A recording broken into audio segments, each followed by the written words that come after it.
Nous allons revenir sur le concept de la grâce que beaucoup de personnes ne comprennent pas. Romains chapitre 6, nous allons lire à partir du verset 12. C'est ce que la Bible dit. Okay? C'est le passage que les gens utilisent beaucoup pour persévérer dans le péché, parce que le diable les a rendus confortables dedans. Okay? Maintenant, la Bible dit que le péché ne règne donc point dans votre corps mortel, pour lui obéir en ses convoitises.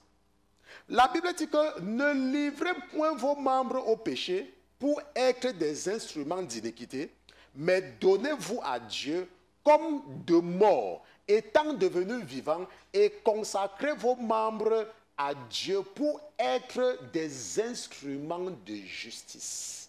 Pour être quoi? Des instruments de justice. La Bible dit que c'est quoi un instrument de justice? Un instrument de justice, c'est quelqu'un, par exemple, qui est toujours là pour faire la paix entre les gens.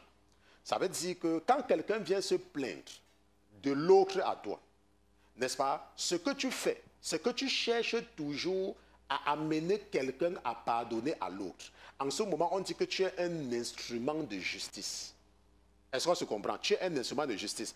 Un instrument de justice, c'est quelqu'un qui enseigne ce qui est bien aux autres. C'est quelqu'un qui enseigne ce qui est bien aux autres. On dit que tu es un instrument de justice. Un instrument de justice, c'est par exemple que tu travailles avec quelqu'un et lui ne connaît rien faire. Ok, tu travailles avec quelqu'un qui ne connaît rien faire. Tu ne cours pas pour aller l'accuser qu'il ne connaît rien faire. Tu es méchant. On se comprend? Tu supportes. Tu supportes la personne. Tu supportes. Tu supportes. Pourquoi? Car le péché ne dominera pas sur vous parce que vous n'êtes point sous la loi, mais sous la grâce. Maintenant, c'est ça que beaucoup de personnes ne comprennent pas.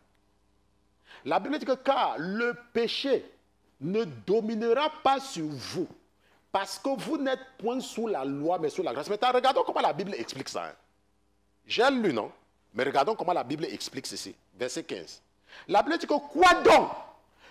Pécherons-nous parce que nous ne sommes point sous la loi, mais sous la grâce? Nullement. C'est ce que la Bible explique. Je ne sais pas si quelqu'un comprend comme moi. Verset 14. Car le péché ne dominera pas sur vous parce que vous n'êtes point sous la loi, mais sous la grâce. Verset 4. Maintenant, voilà ce que la Bible explique. Quoi donc? Pécherons-nous parce que nous ne sommes point sous la loi, mais sous la grâce? Nullement. Maintenant, ça veut dire quoi?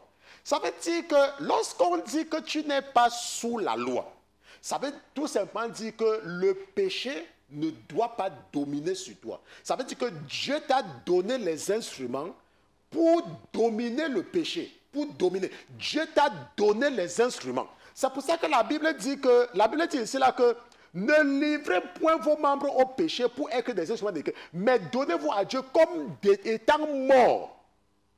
Comme de mort étant devenu vivant et consacré pour être des instruments de justice.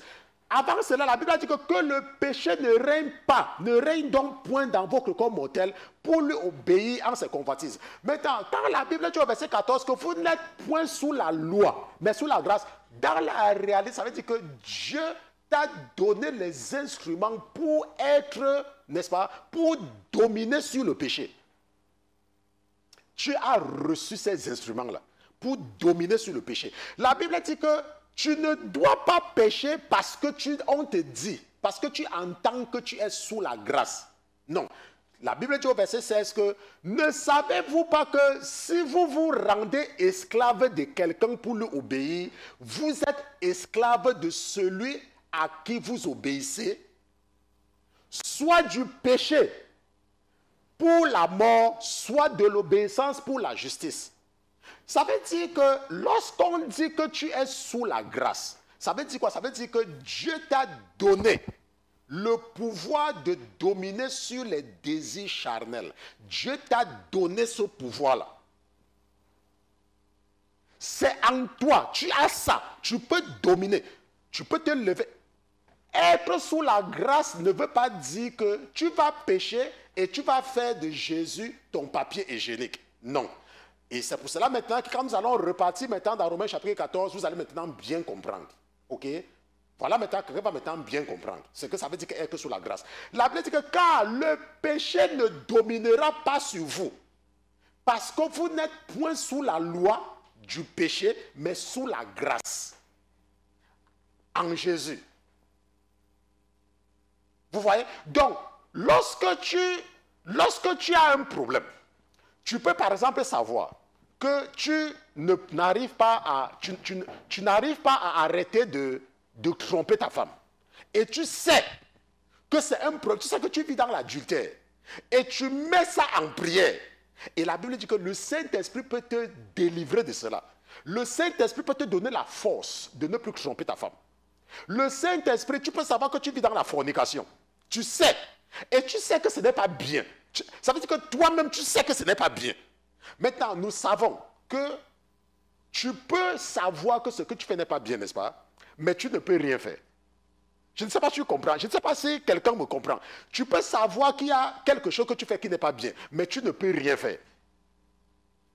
Tu ne peux pas seulement faire quelque chose.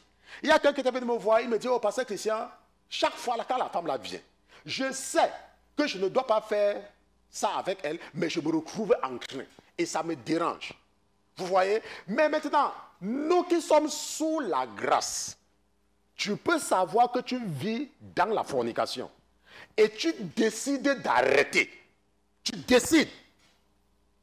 Et le Saint-Esprit te donne la force d'arrêter, d'arrêter. Je ne sais pas si tu comprends. C'est un peu ce que être sous la grâce veut dire. Être sous la grâce veut dire que tu vas pécher, tu vas faire tout ce que tu veux. Et puis quand tu as fini de pécher, tu prends Jésus-Christ, il vient il essuie tes fesses. Tu pars encore, tu pêches demain. Après tu pars encore chercher Jésus. Donc Jésus a donné ton pépé gêné quoi.